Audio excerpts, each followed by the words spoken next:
warahmatullahi wabarakatuh. Welcome back children for the class 6 standard. Today let us study in geography, that is reading maps. So in previous class we have discussed about the topic Earth in solar system and the latitudes and the longitudes. We studied in previous chapter, that is about the globe. Globe is reduced model of the Earth.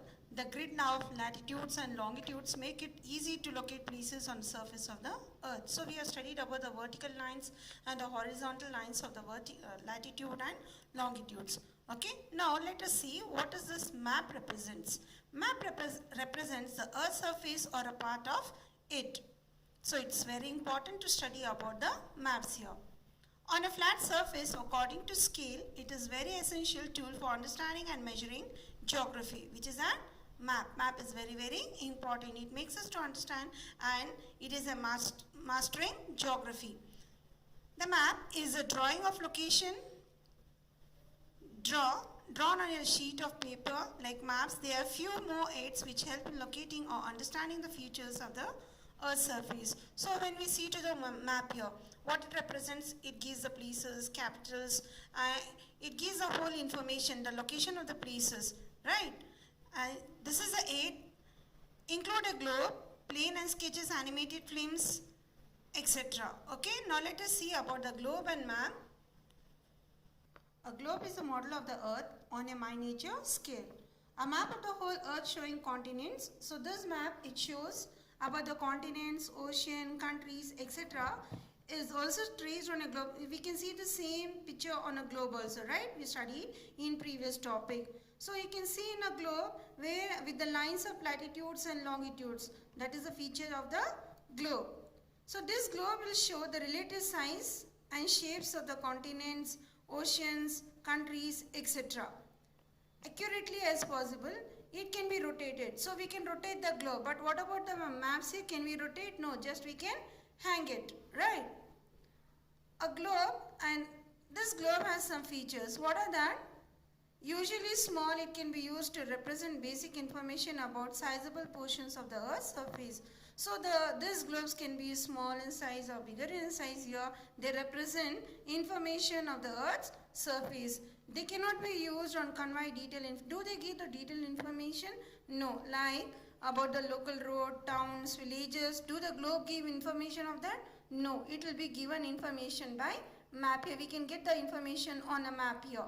It is so because why do we want to get the in the sense here detailed information about the local road, towns and villages on the globe? Because globe is spherical in shape and a small area cannot be represented on the whole globe. So you have seen the shape of the globe. How it is? It is spherical in shape here. So only we want to get the information on local road, towns and villages. But maps are more useful for representing detailed information. But we get the whole information in map here. It cannot convey information of a three-dimensional or partial nature. So it gives each and every information that is on the map here. Visual appreciation of dimensions can also be hampered by distortions inherent in the map making process. Whatever the things we want to search, it gives a whole information. Now let us see the essential features of a map. They are, number one, it is called the scale. This scale represents, can you observe this picture children? This is called the scale. It represents distance of a map. So when you see the map here, you get some lines, that is longitudes, corresponding distance underground, that is from top to bottom here. For example, if 1 kilometer of the ground, you can see there, is represented by 1 centimeter on the map, that means we say 1 centimeter on the map here is equal to 1 kilometer on the ground. It is measured, and if you are representing 6.5 kilometer on the ground, what will be the result here? The distance for the map, 1 kilometer on the ground is equal to 1 centimeter on map here. So therefore 6.5 kilometer on the ground is equal to, it will be multiplied, that is 1 into 6.5 centimeter is equals to 6.5, means 1 into 6.5 it gives the measuring as 6.5 only. So that gives the measurement on a map here, that is from ground to that is the distance distance and the ground here. And whereas a large area like the countries where we have the continents, how many continents do we have, children? We have 7 continents and 4 oceans.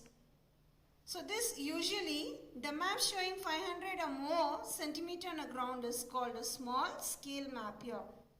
Conversely, when a small map, small area like a village or town used to be mapped large scale, so there are 2 types of scale. One is called a small scale and the second is called a large scale. So small scale is used for measuring the continents that to measure, and a large scale where we can see the small area like a village and town, it can be mapped and it shows the distance of that area. The map for 100 or more meter on the ground, so it is called a large scale map here. So if it continuous goes, if you want to go for some place, what do? You do another route. So just will go for the Google map location and it used to show its direction in between what are the landmarks it comes, and after finishing to that landmark, yes, our distance, we will get our route. So in same way the measuring of the map is been done on a large scale map. Now let us study about the second scale, that is called a linear scale. What is this linear scale? A map has a similar scale. It expresses same statements with the help of a line, and therefore it is called a linear scale. Okay. Now let us see the importance of this linear scale. Can you observe this picture, children? This is called a linear scale. A scale is equals to 1 centimeter. The ratio will get it as 100 kilometer. Each segment you can see there 1, 0, 1, 2, 3, 4. So in between you have some space, that is called segment. Each segment is equal to 1 centimeter. So you can see from 0 to 1, then again 1 to 2. So they are called a segment or 100 kilometer on a ground. And we can draw the segments on the edge of a sheet of paper. So if you want to draw some lines, so what we do, we try to draw a straight line and then we are going to mark the edges. Imagine in a geometry you want to draw a 6 centimeter of line. So what you are going to do, you are going to mark it till where the 6 centimeter comes. So that comes a segment here.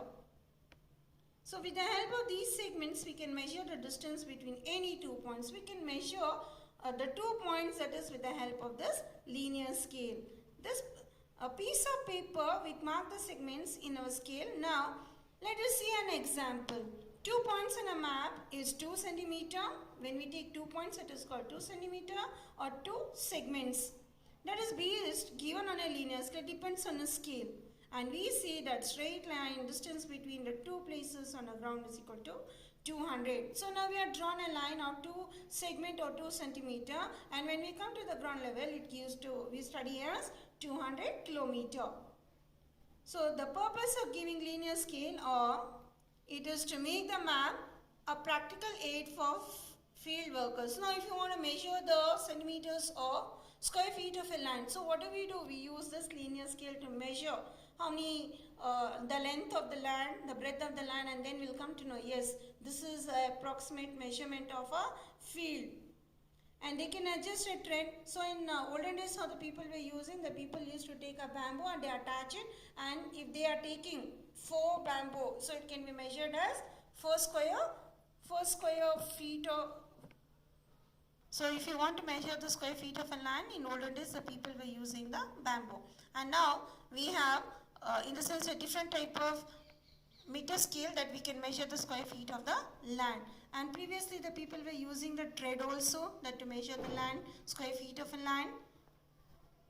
And they are going to mark it. Yes, this is the measuring of the square feet of a land. So it is an importance to study about this linear scale.